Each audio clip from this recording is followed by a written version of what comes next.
Tom Sullivan. And thanks for joining us. Here's what I have at the top of the stack.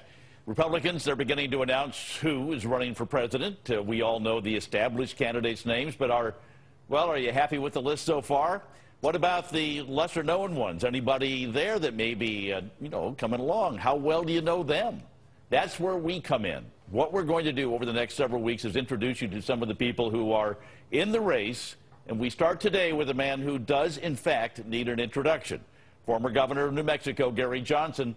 He was the earliest to announce his run for presidency. He's two-term governor, best known for lowering the state of New Mexico's taxes. But his strong libertarian views, including his desire to legalize marijuana, makes him a controversial candidate. Joining us now from New Mexico is Governor Gary Johnson. And Governor, thank you so much. This is really if you don't mind, kind of a get-to-know-you session, if you will. So where do you want to start? Because I know you're a strong fiscal conservative, but people say that on the social side you're a liberal. Is that a fair description of you? Well, I think 60% of Americans describe themselves as fiscally conservative and socially liberal, and maybe liberal in the classical sense. I made a difference as governor of New Mexico. And Tom, my background is I've been an entrepreneur my entire life. I started a one-man handyman business in Albuquerque in 1974, and in 1994 actually had 1,000 employees, electrical, mechanical, plumbing, pipe fitting. So I really do understand what it is to go from a one-man shop to 1,000 people, and that's a credit to 1,000 people. I know what that's all about.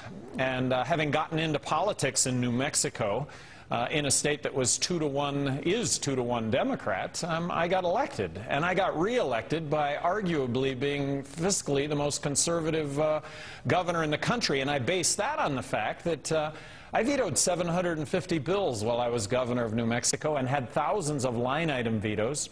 Only 2 of them were overturned, so it really made a difference when it came to billions of dollars worth of spending.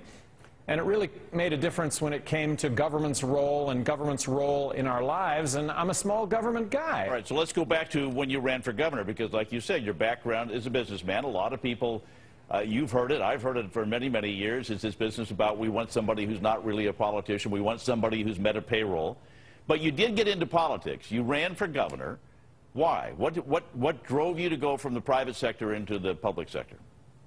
Well, I really believe that politics, my entire life, I believe that politics would be a high calling. The notion that you could actually get involved in public policy and make a difference in people's lives. Now, I realize that difference in people's lives is really debatable, but I'm going to argue that I really made a big difference in the state of New Mexico.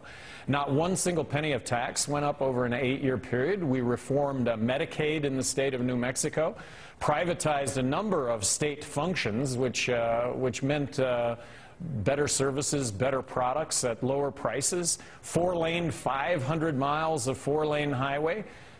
Took on the issues that should have been taken on. Everything for me as governor of New Mexico was a cost-benefit analysis. What are we spending our money on, and what are we getting for the money that we're spending? You talked earlier about legalizing drugs. I advocate legalizing marijuana. When it comes to all the other drugs, I would advocate harm reduction strategies, which in a nutshell is looking at the drug problem first as a health issue rather than a criminal justice issue. Tom, would it surprise you that China, with 4 times the population as that of the United States, has less individuals incarcerated than the United States? We've got the highest incarceration rate of any country in the world, and that's because half of what we spend, half of all our resources that we spend on law enforcement, the courts, and the prisons is drug-related. And to what end? Well, we now have 2.3 million people behind bars in this country that, but for our drug laws, a majority of them wouldn't be there. All right. Let's keep moving. We could spend all day on just that topic alone, but I want to go through a bunch of other things. You mentioned health. Obamacare. What's your take on Obamacare? Well, I think that we should repeal President Obama's health care plan simply because it's not affordable. But I would like to point out, or I'd like to offer up Republicans a suggestion that they repeal the prescription health care benefit that they passed when they controlled both houses of Congress and the presidency and ran up record deficits. I think both parties share in the fact that we are bankrupt today, and the biggest issue facing us today is the fact that there is no repaying $14 trillion in debt given a $1.65 trillion deficit this year, last year, the year before, years going forward. We've got to fix this, and we've got to fix this now. I think we're on the verge of a financial collapse. And the fix is, everybody says you can't fix this without touching Social Security, Medicare, some of these benefits that have been promised. And yet people largely in the polls say, but don't touch my Social Security or Medicare. So how do you weigh in on those two? Social Security it's not about cutting Social Security. It's a system that needs to take in more money than what it pays out. So without raising taxes, you can do that when it comes to Social Security. But Medicaid and Medicare, Medicare is really the 800-pound gorilla. It's got to be, the costs have to be reduced. Same with Medicaid. Same with defense spending. So really the conversation needs to start out with defense, Medicaid, and Medicare. Yet people say don't touch it. So how do you, I mean, it's a political, it's a hot button. If we don't touch it, I'm going to argue that we're going to be left with nothing. We're at a crossroads here. And that crossroads is a monetary collapse in this country. The fact that we're not borrowing this money that we're spending, we're borrowing it and we're printing it. We're printing it right out of thin air.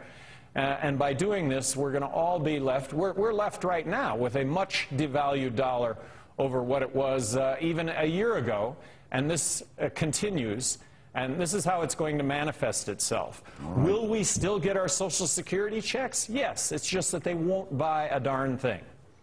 Gary Johnson, former governor of New Mexico, thank you so much. We'd love to have you back, because I'm sure there's many, many more conversations still to come on all the topics facing our nation. Governor, thank you so much.